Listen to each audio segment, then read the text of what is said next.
In this video, we're going to show you how AirMaxx makes it simple to find a specific project, even when you don't have a unique piece of information like a customer purchase order. For this example, imagine a customer is calling trying to find information on some ceiling diffusers they ordered last year, but they do not have their purchase order number. Using AirMaxx's filters, we can sort from our list of jobs all the way down to the one we need. First, enter in the customer. Next, enter in the name of the person you're talking to.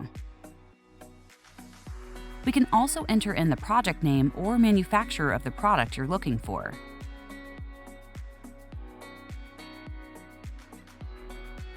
With this limited information, you've probably narrowed it down to 1 or 2 jobs, providing you with the information your client is looking for.